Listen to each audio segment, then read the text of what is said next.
Muy buenos días a todos mis hermanos y amigos que hoy amablemente nos acompañan a este servicio. Que Dios bendiga a todos y a cada uno de ustedes. Y quiero aprovechar también esta oportunidad para mandar bendiciones a todos los amigos y hermanos que nos sintonizan a través de YouTube. Nuestro hermano Carlos Cardosa amablemente ha estado subiendo algunas de las predicaciones a YouTube, lo cual pues le agradezco muchísimo por su arduo trabajo. El tema que quiero compartir el día de hoy, hermanos, lo he titulado ¿Cómo es Jesús percibido por el hombre? Y quiero comenzar diciendo que posiblemente algunos de ustedes ha tenido la oportunidad cuando lee algún libro de ver cómo los escritores presentan a Jesús muchas veces de una manera, diría yo, muy limitada de lo que realmente es el maestro. Y en muchos casos resulta que aprendemos más sobre la vida del autor que sobre la vida de Jesús. Cada escritor hace el mayor esfuerzo de presentar a Jesús según lo han percibido, lo entendemos. Pero en muchos casos se olvidan de presentarlo como lo presentan las Escrituras. Yo considero que para no errar cada uno de esos detalles sobresalientes acerca de Jesús, se debe ver con diligencia qué fue lo que los escritores del Nuevo Testamento escribieron sobre Jesús. La información que ellos dieron sobre el Maestro es muy valiosa y de hecho es la más fiable de todas. Así que hoy vamos a echar un vistazo sobre lo que los escritores del Nuevo Testamento escribieron sobre Jesús, aunque debo ser honesto, hermanos. Será imposible cubrir tanta información que los apóstoles y también los escritores del Antiguo Testamento nos proporcionan. Es mucha información. Pero trataré de usar toda la información adecuada y precisa para poder presentar esta lección el día de hoy. Comenzaremos pues con el hecho de que Jesús es Dios y es hombre. Y esto significa, hermanos, que es humano y que es divino a la vez. Y una escritura que nos ayuda a comprender esto, hermanos, que arroja suficiente luz sobre este dato de que Jesús es hombre y que es divino a la vez, la encontramos ahí en Colosenses capítulo 2, versículo 9, donde el apóstol Pablo se está dirigiendo a la iglesia de Colosa. Allí, vuelvo a repetir la escritura, en Colosenses 2:9, el apóstol dice, porque en él habita corporalmente toda la plenitud de la deidad. Entonces, hermanos, en Jesús, de acuerdo a la información que nos da Pablo, habita toda la plenitud de la deidad. O sea, todo lo que es Dios estaba en la persona humana de Cristo.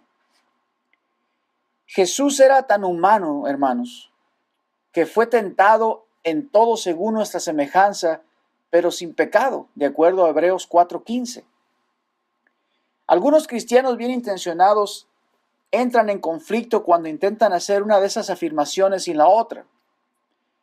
Es decir, muchas personas están dispuestas a admitir que Jesús fue una muy buena persona o que era una súper buena persona, pero fallan en la parte de que Él es divino. Por otro lado, hay cristianos que acertan que Jesús fue divino, que sabía todo y que no había nada que Él no pudiera hacer. Pero ellos tienden a molestarse cuando se les dice que Jesús se cansó, que tuvo hambre, que se desanimó y que estuvo solo como cualquier otro ser humano. Todos estos hechos están en los evangelios. No se pueden negar.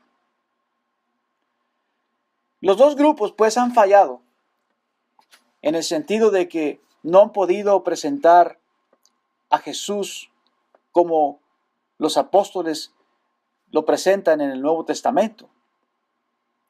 Juan el apóstol, al igual que Pablo, ratifica esta verdad sobre Jesús como Dios y como hombre.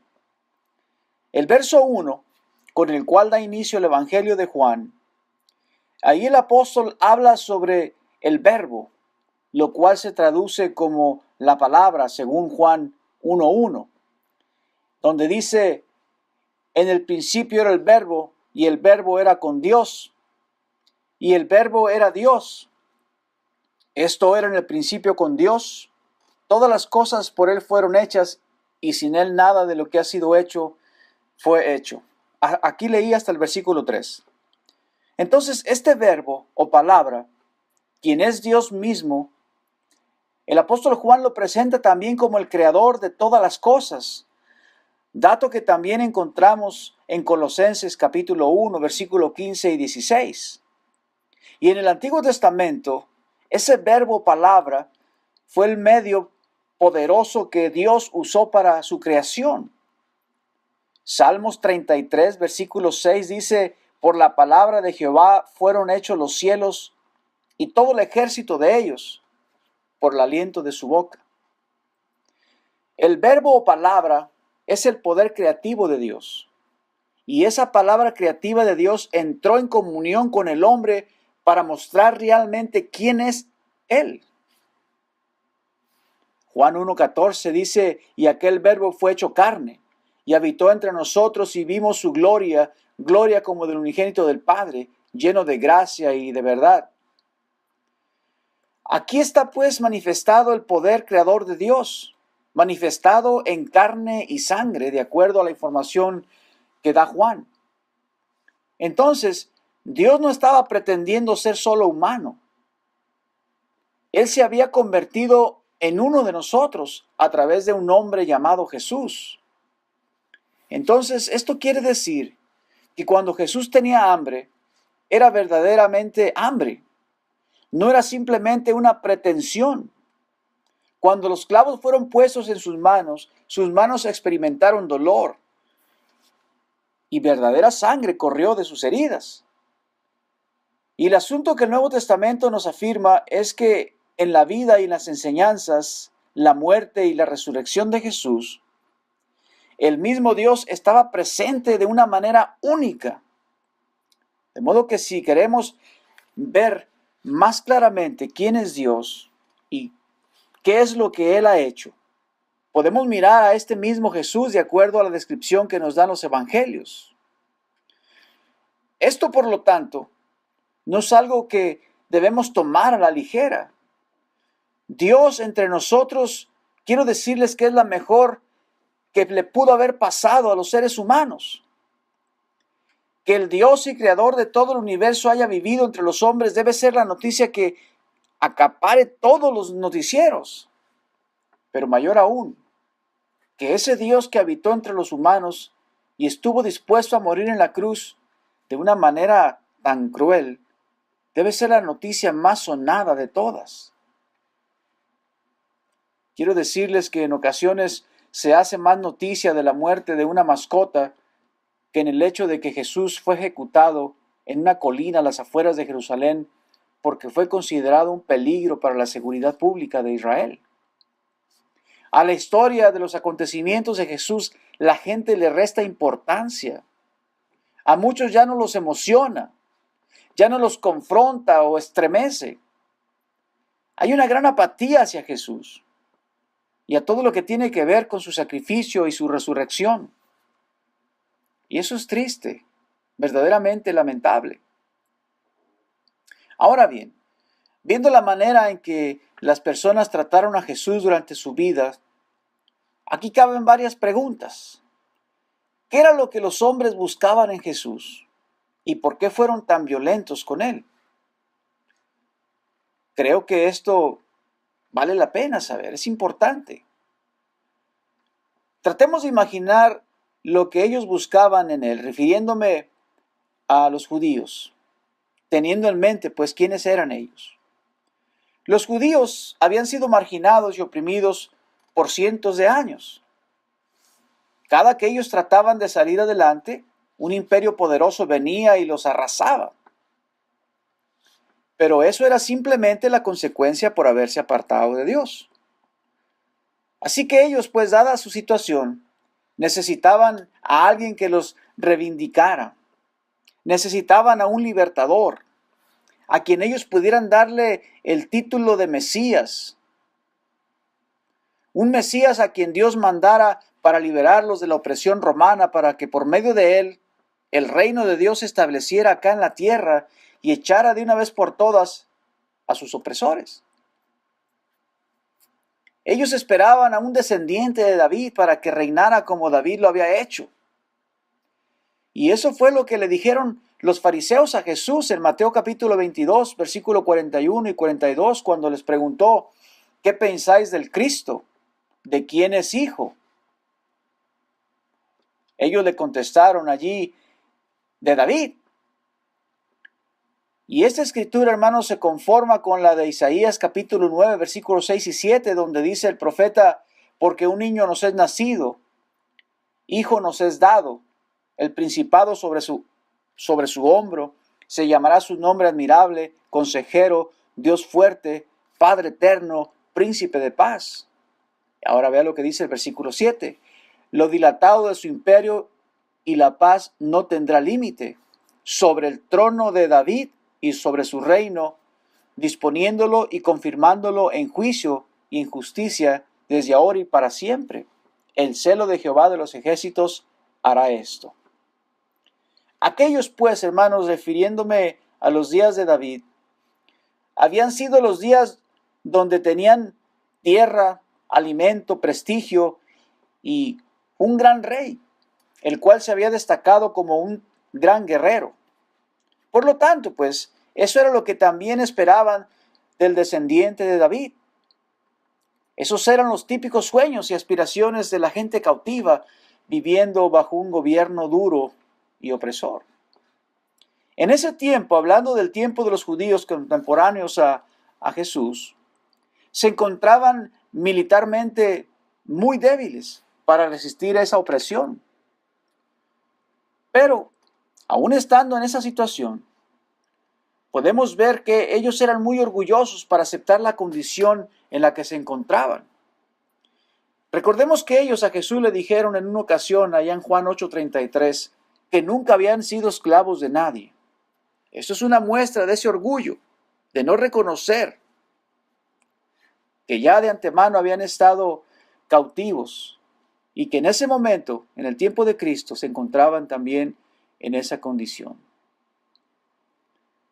Pero eso sí, ellos también estaban seguros que aún en esa humillación, Dios no se había olvidado de ellos y que mandaría a su ungido, al Mesías, aunque no tuvieran una clara idea de cómo es que vendría o cómo sería. Pero ellos sabían que Dios iba a venir a su rescate, porque así lo habían entendido a través de algunas escrituras en el Antiguo Testamento. Y bueno, continuando con las preguntas sobre qué es lo que buscaban en Jesús y por qué se mostraron tan violentos en contra de él.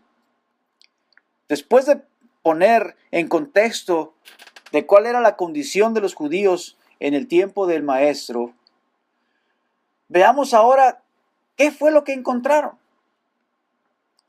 Desafortunadamente para ellos, Jesús no era lo que habían concebido de él. O sea, nada que ver. Aunque quizá al principio algunos sí pensaron haberlo encontrado. Recordemos que el Señor hizo ante los ojos de ellos grandes maravillas, grandes milagros. Un acontecimiento donde claramente se ve el poder de Jesús, el cual causó una gran reacción a sus seguidores, fue el de la alimentación de los 5,000. Dato que encontramos allá en Juan capítulo 6, versículo 1 al 15. Pero yo quiero enfocarme en los versículos 14 y 15. Aquellos hombres, entonces, dice la palabra de Dios, viendo la señal que Jesús había hecho, dijeron, este verdaderamente es el profeta que había de venir al mundo. Pero entendiendo Jesús que iban a venir para apoderarse de él y hacerle rey, volvió a retirarse al monte él solo. Entonces, como vemos aquí, ellos pensaron que Jesús tenía el potencial para convertirse en el tipo de Mesías que ellos buscaban. Si él había podido alimentar a aquella gran multitud con tan solo unos cuantos peces y unos panes, entonces podía fácilmente, con el poder de su palabra, destruir a los romanos. Y aunque ciertamente Jesús podía hacer tal cosa y mucho más, sus planes eran otros. Él estaba interesado en la condición del alma de ellos, no en establecer un reino terrenal como ellos lo habían considerado. Y bueno, también algunos de los apóstoles al inicio pensaban de la misma manera que los demás judíos. Incluso hasta el día de su ascensión al cielo, ahí podemos ver la pregunta que le hacen al maestro en Hechos capítulo 1, versículo 6. Le preguntaron que si restauraría el reino a Israel en ese tiempo. Cosa que Jesús les dijo en el verso 7 de Hechos capítulo 1, que no les correspondía a ellos saber los tiempos y las sazones o épocas que el Padre puso en su sola potestad. Es decir, solo Dios decide cuándo llevar a cabo lo que piensa hacer, según la versión La Palabra de Dios para Todos. Jesús, pues, hermanos, tenía su propia concepción de lo que el Mesías debía ser, y en efecto resultó ser muy diferente de la concepción de todos los demás. Él no estaba dispuesto a ser un instrumento para ambiciones nacionalistas de los israelitas del primer siglo. Dios tenía algo más profundo para revelar al hombre a través del verdadero Mesías que lo que ellos estaban considerando. Jesús puso los términos de lo que era el Mesías, cosa que obviamente causó una fuerte reacción en las personas de sus días. Incluso hasta los más íntimos de sus amigos reaccionaron de esa manera. Y esto se notó abiertamente poco antes del final de su vida. Este dato lo registró Marcos, allí en el Evangelio de Marcos, capítulo 8, versículo 27 al 29, donde el Señor les preguntó a sus discípulos, ¿quién dicen los hombres que soy yo? Y luego el verso 28 dice, ellos respondieron, unos Juan el Bautista, otros Elías y otros algunos de los profetas. Entonces Él les dijo, ¿y vosotros quién decís que soy? Ante la última pregunta, Pedro respondió acertadamente, tú eres el Cristo, de acuerdo al versículo 29. Dando a entender que Jesús era el Mesías, el ungido, el enviado de Dios a quien ellos habían estado esperando. Antes de continuar, hermanos, permítame decirles de cómo llegó la palabra Cristo. La palabra Cristo vino al griego como una traducción del hebreo Hamashia o Mesías, que significa ungido, y se llamaba ungido al sumo sacerdote, según Levíticos capítulo 4, versículo 5. También se le llamaba ungido al rey. Un ejemplo de esto lo encontramos cuando David no permitió que se matara a Saúl, diciendo porque es el ungido de Jehová, allá en el primer libro de Samuel, capítulo 24, versículo 6, verso 10. Esto vemos pues de dónde se origina esta palabra del Cristo. Ahora bien, Jesús mismo, en la conversación que tuvo con la mujer samaritana allá en Juan capítulo 4, versículo 25 y 26, él le dijo a la mujer abiertamente que él era ese Mesías llamado el Cristo. Con esto vemos pues que lo que se decía de Jesús sobre él, en este caso de aquel Hamashia, le aplicaba correctamente a él, la persona de Cristo. Ahora, volviendo a la conversación de Jesús con Pedro en Marcos capítulo 8, versículo 27 al 29, aunque Pedro acertadamente había declarado que Jesús era el Cristo, había cosas que Jesús le iba a decir sobre el Cristo que lo dejarían perplejo. En los siguientes versículos de Marcos capítulo 8, versículo 31 y 32, leemos lo que Jesús le dijo tanto a Pedro como a los demás discípulos. Y comenzó a enseñarles que le era necesario al Hijo del Hombre padecer mucho y ser desechado por los ancianos, por los principales sacerdotes y por los escribas, y ser muerto y resucitar después de 3 días. Esto les decía claramente. Entonces Pedro lo tomó aparte y comenzó a reconvenirle. En Mateo capítulo 16, versículo 22, dice específicamente las palabras que Pedro usó para persuadirlo, para que no muriera.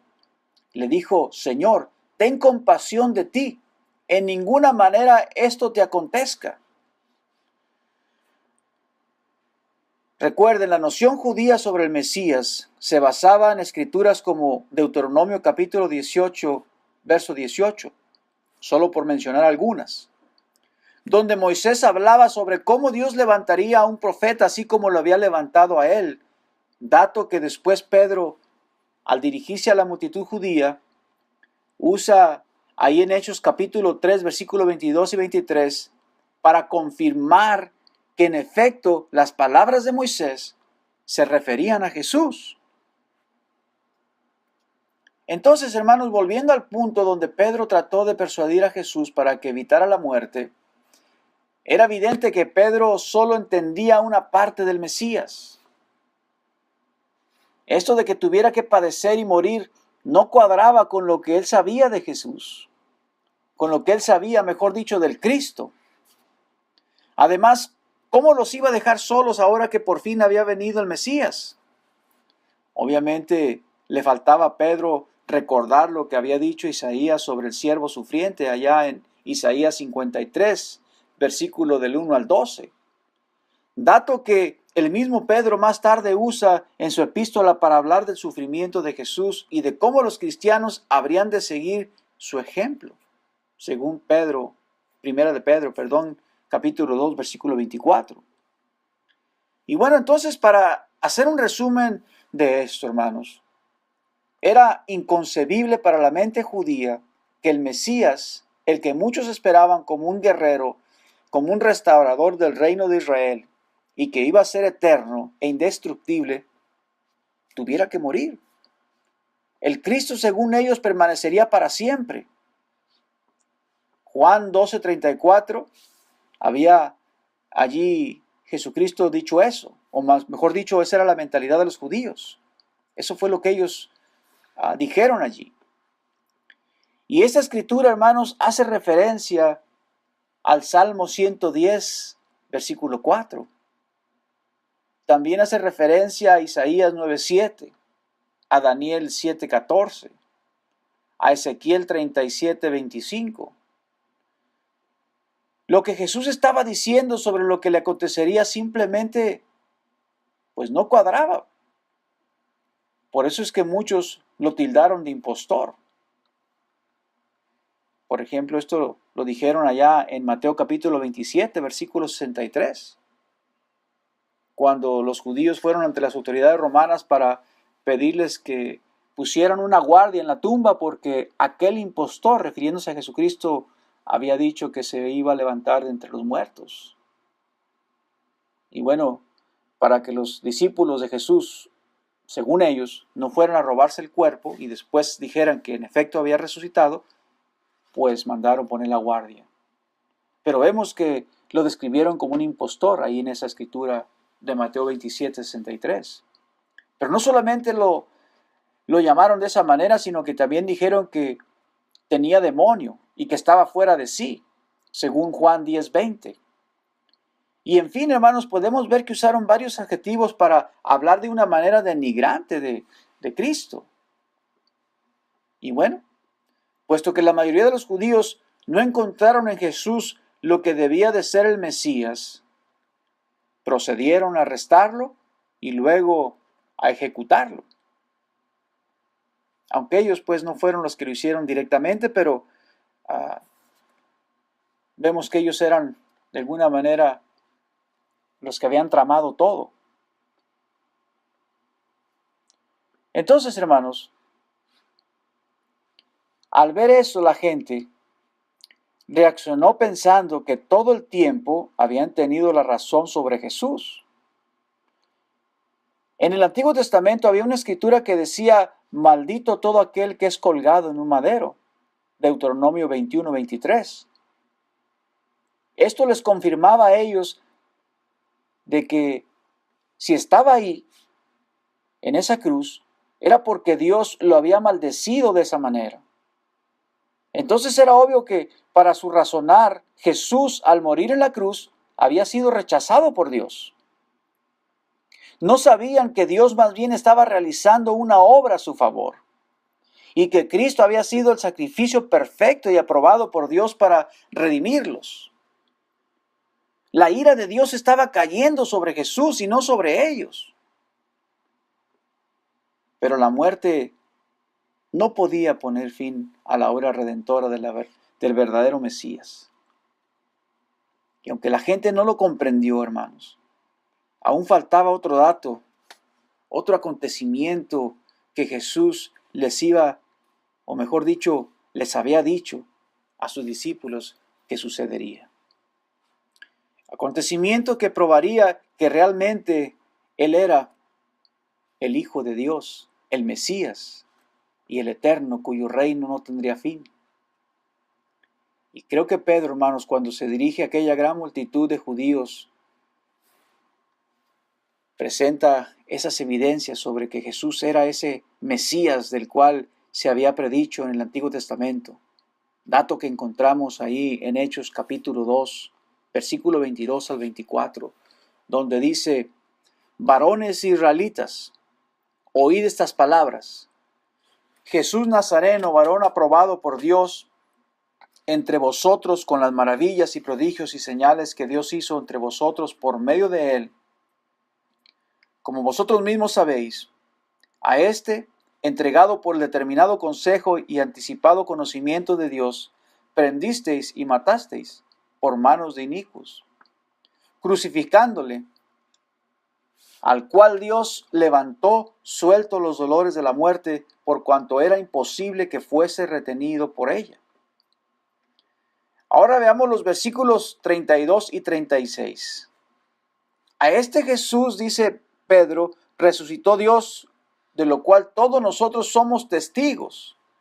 Sepa pues ciertísimamente toda la casa de Israel, que a este Jesús, a quien vosotros crucificasteis, Dios lo ha hecho Señor y Cristo. Aquí está ahora la postura de Pedro, testificando sobre la resurrección de Jesús y presentándolo como el aprobado por Dios. Que aunque ellos lo habían rechazado porque no habían encontrado las características de acuerdo a su razonar con respecto al Mesías, Dios lo había aprobado. Entonces vemos que ante toda esta evidencia que Pedro le presentó a esta multitud de judíos, hermanos, a quien obviamente responsabilizó por la muerte de Jesús, ellos reaccionaron de una manera que fue increíble, pues. Es decir, fueron conmovidos. Según el versículo 37 de Hechos 2, dice la palabra de Dios que al oír esto se compungieron de corazón y dijeron a Pedro y a los otros apóstoles, varones hermanos, ¿qué haremos? Ellos habían entendido el mal que habían hecho. Se dieron cuenta que habían rechazado al Cristo, al que Dios había mandado y que por sus ideas preconcebidas sobre, como ya hemos visto, lo que sería el Cristo, no lo habían percibido como tal. Ahora pues el mensaje de Cristo comenzaría a sentarse en su corazón y comenzaría a llamar a muchos al arrepentimiento y a la comunión con Dios. Irónicamente, el que había sido rechazado por la mayoría, ahora sería el medio que Dios usaría para la reconciliación a través de su sangre o a través de la cruz o su sacrificio. Qué interesante, ¿no? Cómo Dios se manifestaba. La forma en que el Señor obró. Vemos pues aquí cómo los judíos contemporáneos a Jesús no lo recibieron. No comprendían que realmente Jesucristo era el Mesías, el enviado de Dios. Y bien, hermanos, me gustaría continuar presentando más evidencias sobre el Cristo que nos presentan las Escrituras. Pero por cuestión del tiempo, hermanos, tendré que concluir con esta lección. Entonces, mis hermanos, ¿qué debemos hacer con esta gran historia, con toda esta información sobre el Mesías? Podemos hacer dos cosas. Podemos aceptar el testimonio de los contemporáneos de Jesús y permitir que ese mensaje impacte y transforme nuestras vidas de igual manera que transformó las de ellos. Y de esa manera así reafirmar nuestra fe, reafirmar nuestra percepción sobre Jesús. O podemos decir que los reclamos bíblicos sobre Jesús no son verdad, que son ficticios y que fue escrito por un grupo de fanáticos que no pudieron soportar el hecho de que su líder haya sido crucificado. Para los cristianos, este mensaje debe reafirmar, como dije hace un momento, nuestra fe. Y con mayor seguridad hablar sobre Jesús como lo presentan las Escrituras. Y para los que aún no son cristianos, mi oración es que después de haber leído con nosotros sobre quién es Jesús y lo que puede hacer por usted, por nosotros, su respuesta sea como la de aquellos judíos cuyo corazón fue compungido y procedieron al arrepentimiento y al bautismo para el perdón de sus pecados. Cosa que vemos después ahí en Hechos 2:38. Yo le animo en el nombre del Señor a que considere lo que ha escuchado esta mañana y tome la mejor decisión de su vida.